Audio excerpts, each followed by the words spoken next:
One of the cooler commands I find in IGEMS is the ability to stretch a part if you need to.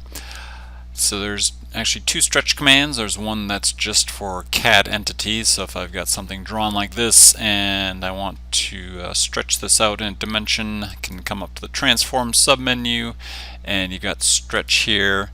And then if I drag a box from right to left here, select it like that, hit enter, ask for base point, I left click, and I'll probably want to turn my ortho on down here, F8 key, or click on that.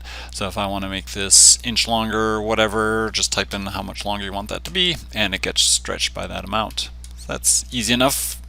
AutoCAD's got something similar. What's I think cooler is if you've already got something created as a part, you've already added your toolpath, you've done whatever other things that you want, and you don't want to have to explode the geometry and then re-add the toolpath and do all that. There's a great stretch feature under the part submenu. So you got stretch here. So on this part, I had changed the dimension of this opening here and didn't realize that was going to affect how long this needed to be down here. So once I cut one of these, I saw the leg here was too short by a bit. So I can just draw a line in here so I know how far I need to extend this down. So again, if we go up to our chem part and then stretch, and again if I drag a left click and I drag a box from left to right, so select all these yellow X's inside of this area down here that I want to stretch.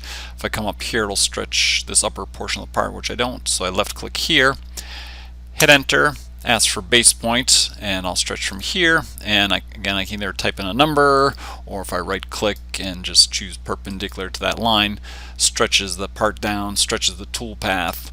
So you could do something similar up here if we needed to change that and maybe make that not stick out as far. Left click, drag a box from left to right, select that, hit enter, base point, I can left click, and again I can type in a number, say 0.125 in that direction.